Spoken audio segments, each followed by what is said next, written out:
তামিল সিনেমার জনপ্রিয় দুই তারকা থালাপতি বিজয় ও তৃষা কৃষ্ণানের সম্পর্ক নিয়ে নতুন করে শুরু হয়েছে জোর আলোচনা।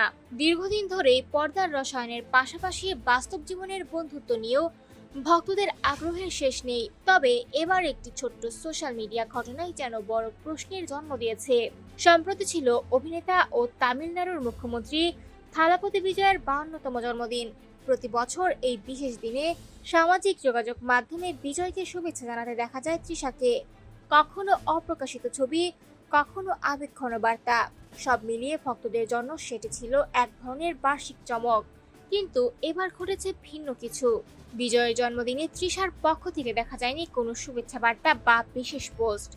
আর ঠিক সেই নীরবতার মধ্যেই ছড়িয়ে পড়ে নতুন গুঞ্জন।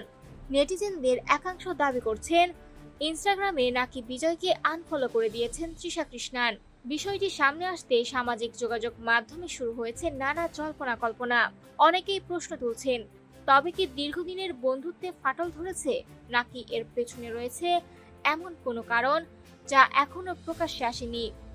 তবে বাস্তবতা হলো, এই বিষয়ে এখন পর্যন্ত বিজয় কিংবা তৃষা কেউই কোনো আনুষ্ঠানিক মন্তব্য করেননি। ফলে পুরো বিষয়টি এখনো গুঞ্জনের পর্যায়ে রয়েছে। এদিকে ভক্তদের একটি বড় অংশ মনে করছেন, শুধুমাত্র সোশ্যাল মিডিয়ায় আনফলো করা কিংবা জন্মদিনের শুভেচ্ছা না জানানোকে কেন্দ্র করে কোনো সম্পর্কের ভবিষ্যৎ নিয়ে সিদ্ধান্তে পৌঁছে যাওয়া ঠিক নয়।